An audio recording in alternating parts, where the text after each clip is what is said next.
Hello, good morning everybody. Friends, आज हम physics का चौथा चैप्टर स्टार्ट करने जा रहे हैं और चौथे चैप्टर का नाम है विद्युत धारिता। अब इस चैप्टर में हम सबसे पहले पढ़ेंगे चालक और कुचालकों के विषय में, जो कि हमने पहले भी पढ़ा है। चालक या कुचालक को हम विद्युत रोधी भी कहते हैं। तो फर्स्ट टॉपिक आपके आता है चालक या सॉरी यानी तथा चालक तथा विद्युत रोधी पदार्थ।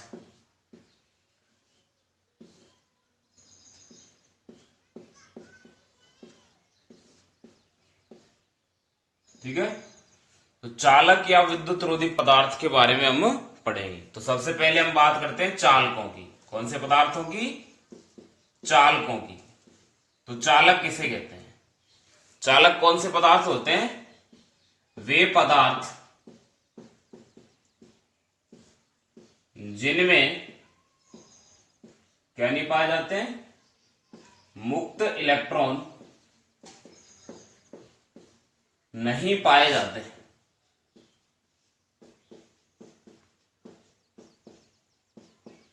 जाते हैं, अर्थात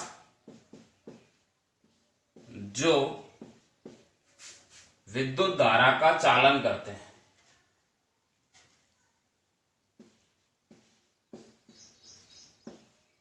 विद्युत धारा का क्या करते हैं? चालन करते हैं।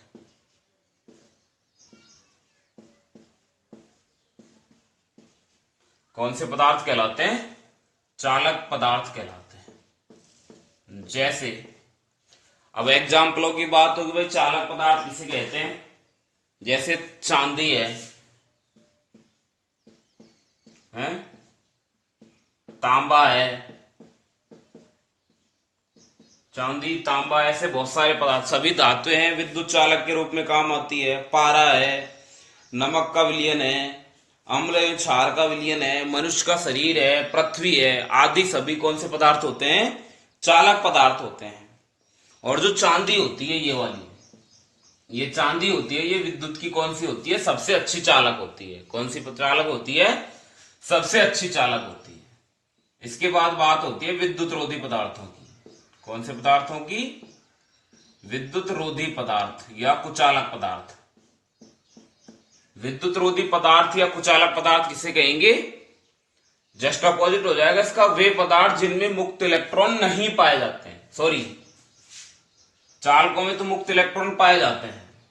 वे पदार्थ जिनमें मुक्त इलेक्ट्रॉन पाए जाते हैं, अर्थात जो विद्युत का चालन करते हैं, वो तो चालक हो गए। और विद्युत रोधी में क्या हो जाएगा? अपोजिट हो जाएगा। वे पदार्थ जिनमें मुक्त इलेक्ट्रॉन नहीं पाए जाते हैं, वो कौन से हो जाएंगे? विद्युत रोधी, अर्थात जो विद्युत धारा का चालन नहीं करते हैं। एग्जाम्पल की बात हो तो विद्युत रोधी पदार्थों के एग्जाम्पल जैसे कांच है, प्लास्टिक है, रबर है। ठीक है, ये ऐसे पदार्थ हैं, वो कौन सी श्रेणी में आते हैं? कुचालकों की श्रेणी में आते हैं। ठीक है, इसके बाद बात होती है आपके बद्ध इलेक्ट्रॉन एवं मुक्त इलेक्ट्रॉन, जिनके विषय में हमने आपको फर्स्ट चैप्टर में भी बताया था कि बद्ध इलेक्ट्रॉन किसे कहते हैं और मुक्त इलेक्ट्रॉन किसे कहते हैं।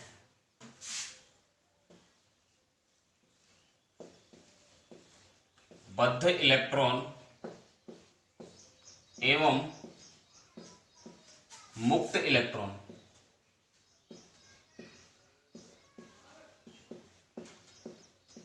बद्ध इलेक्ट्रॉन किसे कहेंगे और मुक्त इलेक्ट्रॉन किसे कहेंगे? तो देखिए, सबसे पहले बात होती है परमाणु की। हम जानते हैं कि प्रत्येक पदार्थ होता है परमाणुओं से मिलकर बना होता है।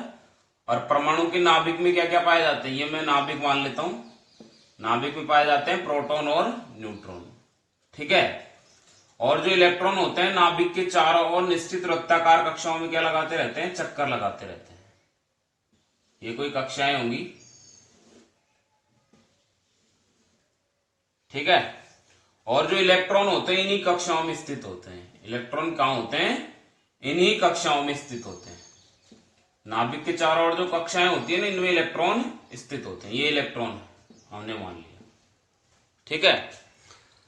अब जो कक्षा नाभिक के सबसे नजदीक होती है उसको तो हम बोलते हैं आंतरिक कक्षा। तो ये वाली कक्षा तो हो जाएगी आंतरिक कक्षा, और जो सबसे दूर होती है उसको हम कहते हैं बाह्यतम कक्षा।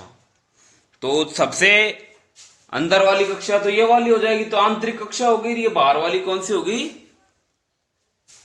बाह्यतम कक्षा हो गई है, ठीक है। अब देखिए, हम जानते हैं कि जो नाभिक होता है वो धनावेशित होता है, और नाभिक क्या करता है? इलेक्ट्रॉनों पर कौन सा बल लगाता है? नाभिकीय आकर्षण बल लगाता है, ठीक है। अब ये क्या होता है, हम जानते हैं कि ये धनावेशित होता है, इलेक्ट्रॉनों पर ऋणावेश होते हैं। तो ये क्या करते हैं? ये धनावेशित जो नाभिक है वो इलेक्ट्रॉनों को एक आकर्षण बल द्वारा खींचे रखता है, क्योंकि हम जानते हैं विपरीत प्रकृति के आवेशों में क्या होता है? आकर्षण। पढ़ा था कि नहीं हमने? तो ये जो नाभिक है वो इलेक्ट्रॉनों पर एक आकर्षणात्मक बल लगाता है। अब जो इलेक्ट्रॉन नाभिक के नजदीक होंगे उन पे नाभिक का आकर्षण बल क्या लगेगा? ज्यादा, और जो दूर होंगे उन पर नाभिक का आकर्षण बल क्या लगेगा? कम। तो सीधी सी बात मैं कहूं, जो इलेक्ट्रॉन आंतरिक कक्षा में स्थित होते हैं, कौन सी कक्षा में स्थित होते हैं? आंतरिक कक्षा में स्थित होते हैं, उन पर नाभिक का आकर्षण बल क्या लगता है? ज्यादा लगता है, जिससे वो कैसे रहते हैं? बंधे रहते हैं। ऐसे इलेक्ट्रॉनों को हम कौन से इलेक्ट्रॉन कहते हैं? बद्ध इलेक्ट्रॉन। कौन से इलेक्ट्रॉन कहते हैं? ऐसे इलेक्ट्रॉनों को हम बद्ध इलेक्ट्रॉन। तो बद्ध इलेक्ट्रॉन की डेफिनेशन क्या हो जाएगी?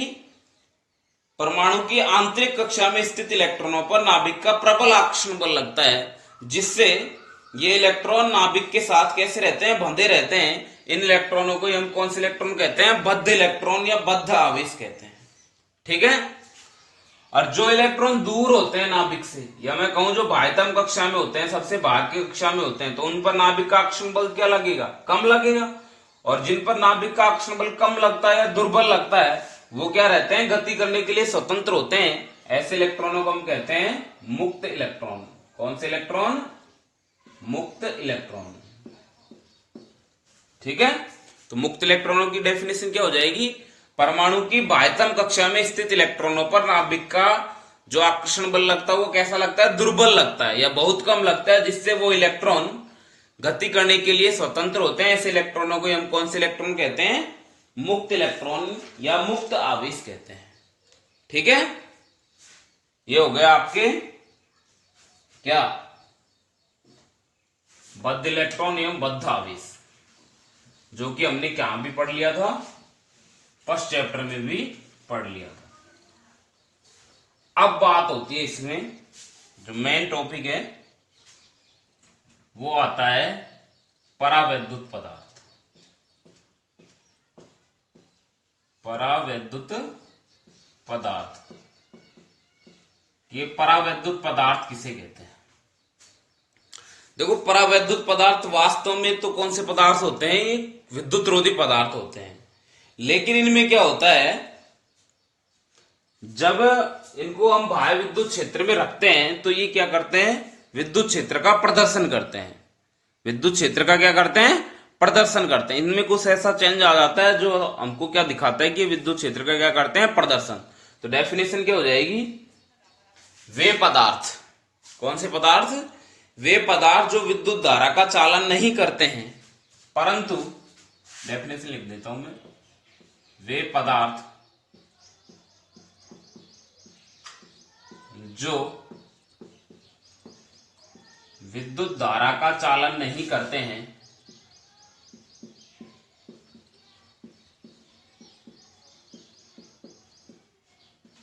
चालन नहीं करते हैं, परंतु बाह्य विद्युत क्षेत्र में रखने पर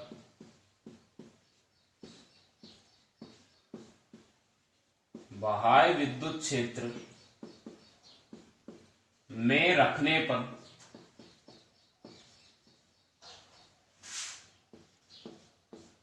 बाह्य विद्युत क्षेत्र में रखने पर क्या करते हैं? विद्युत प्रवाह का प्रदर्शन करते हैं। विद्युत प्रवाह का प्रदर्शन करते हैं।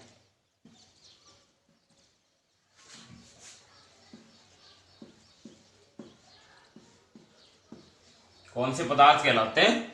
परावैद्युत पदार्थ कहलाते हैं। जैसे एग्जाम्पलों की बात हो तो परावैद्युत पदार्थ के एग्जाम्पल होते हैं एबोनाइट, मोम, कागज, अभ्रक, तेल। एबोनाइट, मोम, कागज, अभ्रक, तेल, ये सारे पदार्थ कौन से पदार्थ होते हैं? परावैद्युत पदार्थ होते हैं, जो कि एक विद्युत रोधी की तरह बिहेव करते हैं। लेकिन जब इनको हम बाह्य विद्युत क्षेत्र में रखते हैं तो इनमें विद्युत धारा का प्रवाह होता है, इसलिए ऐसे पदार्थों को कौन सा पदार्थ कहते हैं? हम परावैद्युत पदार्थ कहते हैं। अभी जो परावैद्युत पदार्थ होते हैं ये भी कितने प्रकार के होते हैं? 2 प्रकार के। परावैद्युत पदार्थ कितने प्रकार के होते हैं? 2 प्रकार के। परावैद्युत पदार्थों के प्रकार पढ़ेंगे।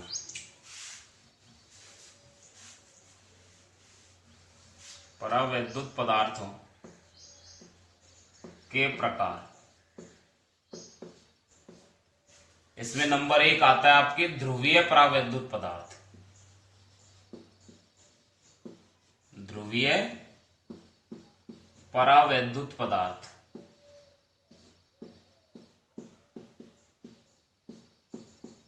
एक तो होता है ध्रुवीय परावैद्युत पदार्थ और दूसरा होता है अध्रुवीय परावैद्युत पदार्थ। परावैद्युत पदार्थ 2 प्रकार के होते हैं। नंबर 1 ध्रुवीय परावैद्युत पदार्थ और दूसरा होता है अध्रुवीय परावैद्युत पदार्थ। तो हम सबसे पहले बात करेंगे ध्रुवीय परावैद्युत पदार्थ की। तो ध्रुवीय परावैद्युत पदार्थ क्या होते हैं? वे परावैद्युत पदार्थ, वे परावैद्युत पदार्थ जिनके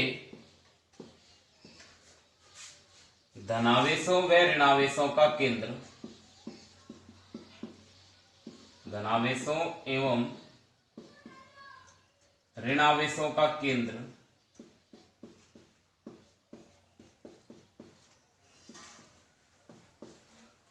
ऋणावेशों का केंद्र क्या नहीं होता? संपाती न होकर अलग अलग होता है। संपाती का मतलब एक, न होकर अलग अलग होता है।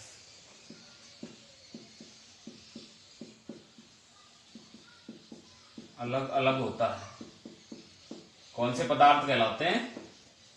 ध्रुवीय परावैद्युत पदार्थ कहलाते हैं। ध्रुव का मतलब जैसे हमने विद्युत द्विध्रुव पढ़ा था, 2 ध्रुव होते हैं, धनावेश और ऋणावेश। तो धनावेश का केंद्र अलग होगा, ऋणावेश का केंद्र अलग होगा।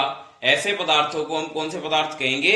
ध्रुवीय परावैद्युत पदार्थ कहते हैं। कौन से पदार्थ कहते हैं? ध्रुवीय परावैद्युत पदार्थ। जैसे एग्जाम्पल होता है HCl, H2O, ये कौन से पदार्थ हैं? ध्रुवीय परावैद्युत पदार्थ। ठीक है। इस पदार्थ का जो प्रत्येक अणु होता है स्थायी विद्युत द्विध्रुव आघूर्ण उत्पन्न करता है। जैसे कोई भी पदार्थ हो गया, ये कोई पदार्थ हो गया, इसमें एक धनावेश का केंद्र तो इधर हो गया, ऋणावेश का केंद्र इधर हो गया। और हमने पढ़ा था विद्युत द्विध्रुव, पढ़ा था हमने। विद्युत द्विध्रुव किसे कहते हैं? वह तंत्र जिसमें समान परिमाण और विपरीत प्रकृति का आवेश अत्यल्प दूरी पर स्थित हो। तो विपरीत प्रकृति के आवेश होते हैं और बहुत कम दूरी पर स्थित होते थे, वो विद्युत द्विध्रुव होता है। विद्युत द्विध्रुव में क्या होता है? विद्युत द्विध्रुव आघूर्ण। तो हम कहेंगे ध्रुवीय परावैद्युत पदार्थ का प्रत्येक अणु जो होता है, किसकी बात कर रहा हूं? प्रत्येक अणु क्या उत्पन्न करता है? द्विध्रुव आघूर्ण उत्पन्न करता है। क्या उत्पन्न करता है? द्विध्रुव आघूर्ण उत्पन्न करता है। ठीक है, द्विध्रुव आघूर्ण उत्पन्न करता है। परंतु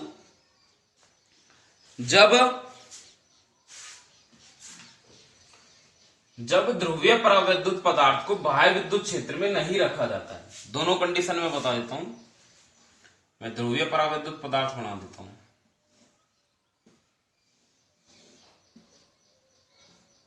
ठीक है, ध्रुवीय परावैद्युत पदार्थ में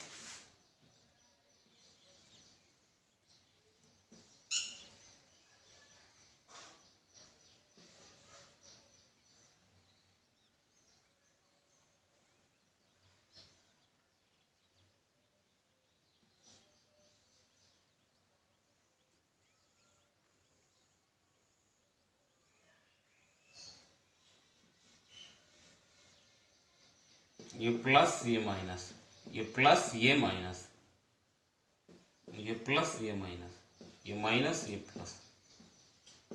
ठीक है, ये एक अणु ये हो गया, एक अणु ये हो गया, 4 अणु मैंने लिए हैं इसमें। ठीक है, तो देखिए चारों अणुओं में ये जो अणु है ये कब की बात है, विद्युत क्षेत्र की अनुपस्थिति में, विद्युत क्षेत्र की अनुपस्थिति में।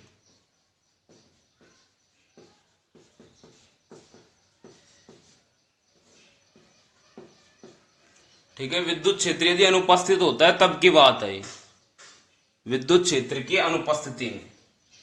ऊपर लिख देता हूं कि विद्युत क्षेत्र की अनुपस्थिति में।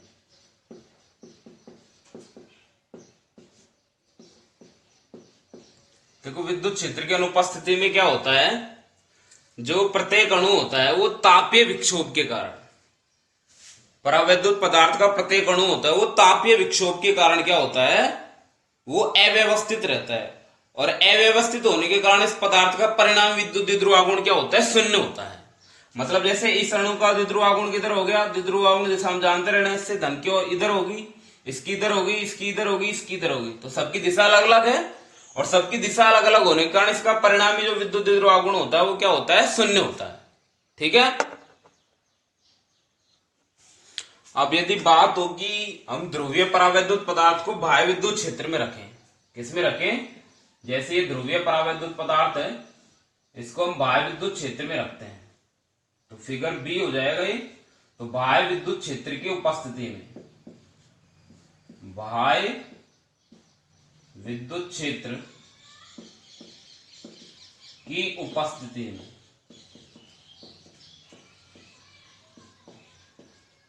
बाह्य विद्युत क्षेत्र की दिशा मैं मान लेता हूं इधर है, ई वेक्टर।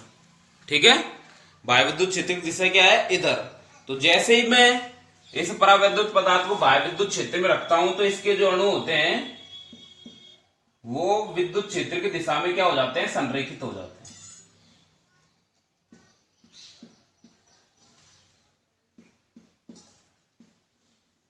तो इसमें परिणामी द्विध्रुवागुण उत्पन्न हो जाता है। जैसे बाह्य विद्युत क्षेत्र की अनुपस्थिति में थे तो ये अव्यवस्थित थे, कोई किधर कोई किधर कोई किधर, तापीय विक्षोभ के कारण अव्यवस्थित रहते हैं, जिससे इनका परिणामी विद्युत द्विध्रुवागुण क्या होता है, शून्य। हमने पढ़ा था द्विध्रुवागुण की दिशा ऋणावेश से धनावेश की होती है, तो इसकी कोई निश्चित दिशा नहीं है, तो इसका परिणामी द्विध्रुवागुण क्या हो गया, शून्य। अब इसको जैसे ही हम बाह्य विद्युत क्षेत्र में रखते हैं तो बाह्य विद्युत क्षेत्र में रखने पर ये जो सारे अणु है वो विद्युत क्षेत्र की दिशा में क्या हो जाते हैं, संरेखित हो जाते हैं, सारे उसी दिशा में संरेखित हो जाते हैं, जिसके कारण पदार्थ में परिणामी द्विध्रुवागुण उत्पन्न हो जाता है। ठीक है, यह बात होगी आपकी ध्रुवीय परावैद्युत पदार्थ की। अब हम बात करते हैं अध्रुवीय परावैद्युत पदार्थ की। कौन से पदार्थ की, अध्रुवीय परावैद्युत पदार्थ। अध्रुवीय इसका जस्ट अपोजिट हो जाएगा, अध्रुवीय परावैद्युत पदार्थ। देखो अध्रुवीय परावैद्युत पदार्थ क्या होता है, जैसा कि हमने पढ़ा ध्रुवीय में धनावेशों और ऋणावेशों के केंद्र संपाती न होकर अलग अलग होते हैं, यहाँ पे धनावेशों और ऋणावेशों का केंद्र क्या होता है, एक ही होता है। धनावेशों और ऋणावेशों का केंद्र क्या होता है, एक ही होता है। ठीक है, तो क्या हो जाएंगे, डेफिनेशन में डायरेक्टली बता देता हूं। अध्रुवीय परावैद्युत पदार्थ वे परावैद्युत पदार्थ जिनमें धनावेशों और ऋणावेशों का केंद्र संपाती होता है, अर्थात एक ही होता है, कौन से कहलाएंगे, अध्रुवीय परावैद्युत पदार्थ कहलाते हैं। एग्जाम्पल की बात हो तो इनके एग्जाम्पल क्या हो जाएंगे, अध्रुवीय परावैद्युत पदार्थों के H2, CO2, N2O2, H2, CO2, N2O2, ये ध्रुवीय परावैद्युत पदार्थ हो, सॉरी अध्रुवीय परावैद्युत। अब यदि हम इनको बाह्य विद्युत क्षेत्र में रखते हैं तो क्या होता है, सबसे पहले बाह्य विद्युत क्षेत्र की अनुपस्थिति में रखते हैं, तो जैसे ये धनावेश हो गया, ऋणावेश भी यही होगा, ये धनावेश ये ऋणावेश, ये धनावेश ये ऋणावेश, धनावेश ऋणावेश, धना ऋण, धन ऋण, तो ये हो गया बाह्य विद्युत क्षेत्र की अनुपस्थिति में।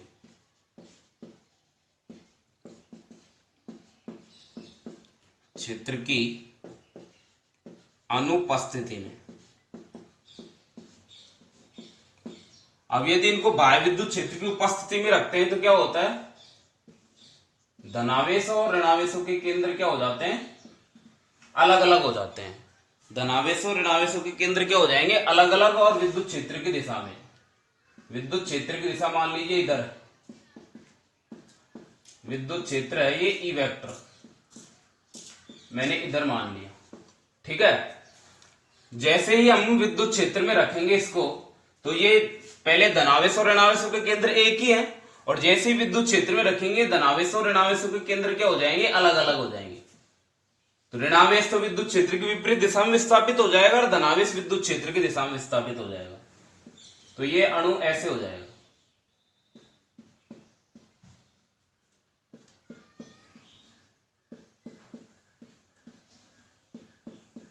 ठीक है।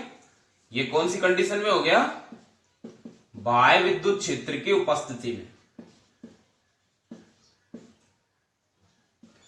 तो क्षेत्र की उपस्थिति में,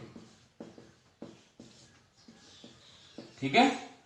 तो ये हमारा हो गया अध्रुवीय परावैद्युत पदार्थ। तो अध्रुवीय परावैद्युत पदार्थ किसे कहेंगे, वे परावैद्युत पदार्थ जिनमें धनावेशों और ऋणावेशों के केंद्र क्या होते हैं, एक ही होते हैं। क्या होते हैं, एक ही। ध्रुव में तो क्या होते हैं, अलग अलग होते हैं, ऋणावेश अलग होगा और धनावेश अलग होगा, ठीक है। और अध्रुवीय में क्या होते हैं, धनावेशों और ऋणावेशों के केंद्र संपाती होते हैं या एक ही होते हैं। वो कौन से पदार्थ कहलाते हैं, अध्रुवीय परावैद्युत पदार्थ। एग्जाम्पल मैंने बताया H2CO2 N2O2, ये कौन से पदार्थ होते हैं, अध्रुवीय परावैद्युत पदार्थ होते हैं। फिर बात होगी, यदि अध्रुवीय पदार्थ बाह्य विद्युत क्षेत्र की अनुपस्थिति में होते हैं तो विद्युत द्विध्रुव आघूर्ण क्या होगा। अब देखो, हमने इससे पहले पढ़ा था द्विध्रुव आघूर्ण में क्या था, विद्युत द्विध्रुव। सबसे पहले विद्युत द्विध्रुव की बात करते हैं तो विद्युत द्विध्रुव किसे कहते हैं, विद्युत द्विध्रुव में एक ऋणावेश और एक धनावेश होता है। वह तंत्र जिसमें समान परिमाण दोनों का समान है और विपरीत प्रकृति के आवेश अत्यल्प दूरी पर स्थित होते हैं, ठीक है, वो विद्युत द्विध्रुव होता है। विद्युत द्विध्रुव आघूर्ण की दिशा किधर होती है, ऋणावेश से धनावेश की ओर, मतलब विद्युत क्षेत्र की विपरीत दिशा में। विद्युत क्षेत्र की तो धन से ऋण की ओर होती है और विद्युत द्विध्रुव आघूर्ण की होती है ऋण से धन की ओर। तो जब दोनों का केंद्र एक ही होगा, मतलब धनावेश और ऋणावेश एक ही जगह पे होंगे, तो इनका विद्युत द्विध्रुव आघूर्ण क्या हो जाएगा, शून्य। तो बाह्य विद्युत क्षेत्र की अनुपस्थिति में जो अध्रुवीय परावैद्युत पदार्थ है उनका विद्युत द्विध्रुव आघूर्ण कैसा होगा, शून्य।